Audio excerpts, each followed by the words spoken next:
Good morning. It is 6:57 a.m. on Friday, July 12th, 2019. I'm Christiana Ellis, and I just got up. This is 5 more minutes. So I'm running late today. Gotta hurry.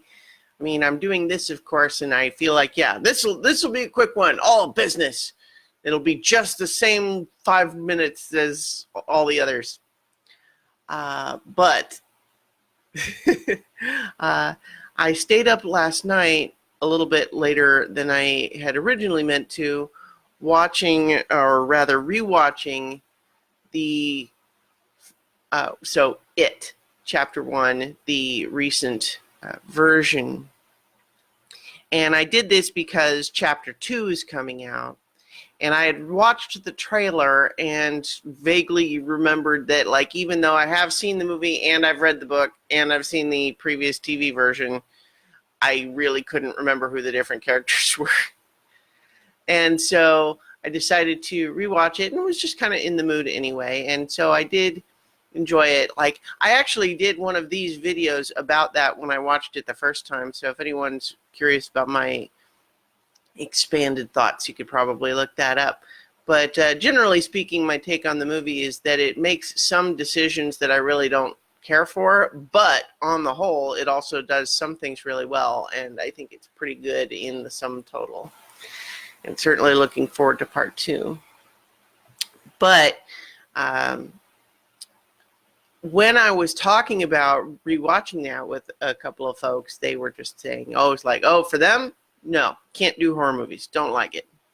And obviously that's totally fair. Like, you know, horror is such a weird, like, enjoying horror is such a weird sort of human nature thing, and obviously not everybody's going to react to it the same way. I mean, some of it's just literally chemical, right, in our brains.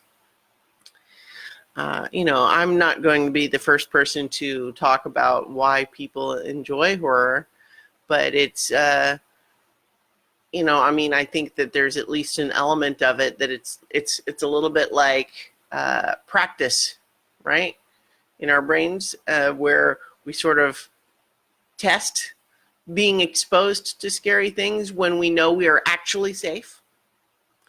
I think that's maybe part of it.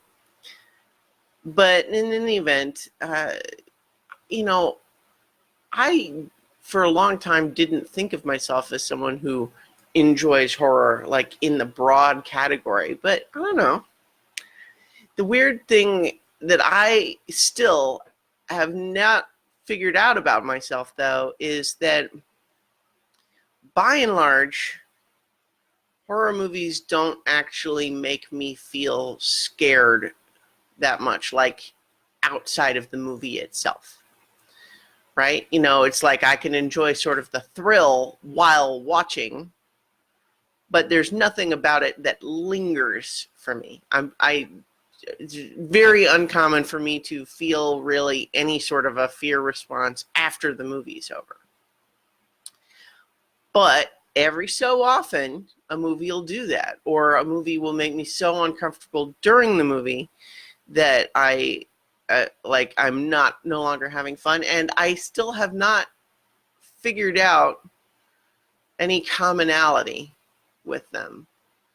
Like, sometimes a movie will just get under your skin for reasons that are not entirely clear. For example, the Silent Hill movie was a movie I went to see in the theater, but I came the closest to walking out of it as I ever have seeing a movie in the theater, which I've never done, actually. But it came as close as I ever have because I was just that uncomfortable. And it was a movie where I felt a palpable sense of relief leaving the theater that it wasn't dark yet, that I was able to see the sun. But why that movie? I don't know. I actually haven't rewatched it because I'm a little bit afraid of it. So I don't know why it is that particular movie got to me while others don't. The Hellraiser movies also unsettled me in a way that most don't. I'm not sure. I don't know. I don't actually have the answer. Isn't that scary? Anyway, I've got to go to work, so I'm going to talk to you all tomorrow for 5 more minutes.